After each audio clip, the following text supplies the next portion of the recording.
In 1992, NEC and Hudson formed a joint venture called Turbo Technologies.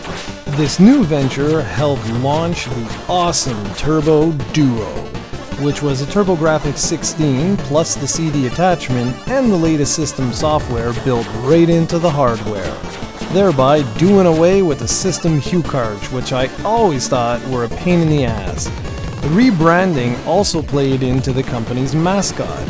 Where the TurboGrafx-16 had Bonk, the TurboDuo would have Zonk. All marketing from Turbo Technologies featured Zonk.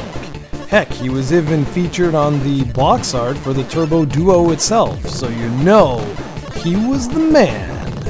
The game was developed by Red, the folks behind fantastic Gate of Thunder and the awesome Lords of Thunder, plus the Bonk series as a whole, and was a true badass. You know how I know he was a badass? Because he wore shades. That's right, baby, sunglasses. Back in the early 90s, if you wore sunglasses, that made you an ultimate badass by default. Instead of being featured in a, basic platform like Bonk was, well, okay, maybe saying basic is a little bit of a stretch. It was still a very fun platforming game. But instead of being featured in a platforming game, Zonk's first outing was a shmup, which shouldn't really surprise anyone as the TurboGrafx-16 featured a ton of awesome shooters. Zonk is a short but very fun shooter. It features an insane amount of power-ups. The classic Bonk series items such as the smiley faces or the flower pods both return. And the smiley faces work in an interesting way, or at least the big giant ones do. You see, if you collect the big giant smiley face, you'll actually call forth a support character who has a whole bunch of different power-ups and basically follows you around like a giant option. Now, if you collect a second large smiley face, the two of you combine and you get a unique special power that is extremely useful. When you start a stage for the first time, you have the option to select Auto, Manual, or Solo. If you select Auto, what happens is the computer will select which support character will join you in that particular stage. If you manually select your character, you get to choose from one of 11 different characters. And remember, when you combine powers with these particular support characters, you will have access to a unique weapon, which is really cool. Now, you can also have the option to go alone, but I don't know why anyone would ever select that option, as it's nowhere near as fun. On top of that, there are 3 difficulty settings, but these just adjust the number of lives you begin with and don't really affect the overall difficulty.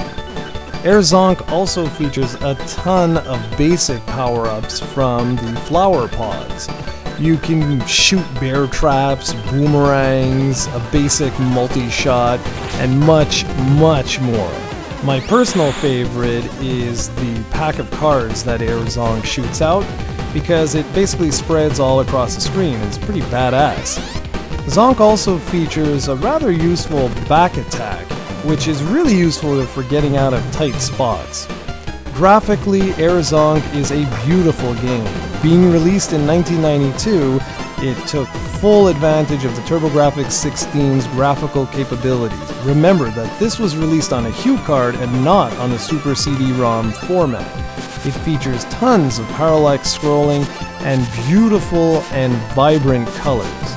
The music is also extremely catchy, and even though this is a chiptune soundtrack, it's great.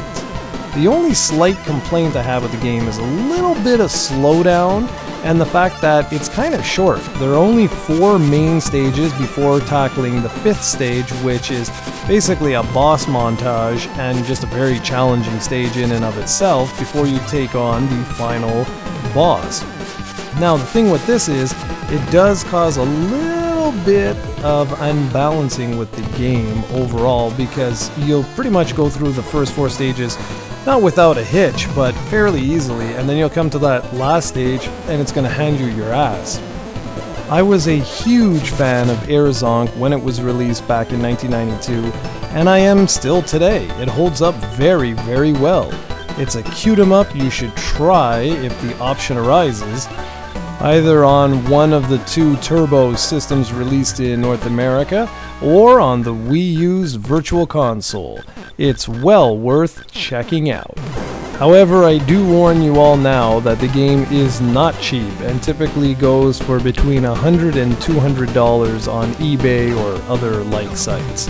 So if you want to check the game out, the Virtual Console is most likely the best place to start. Zonk comes highly recommended.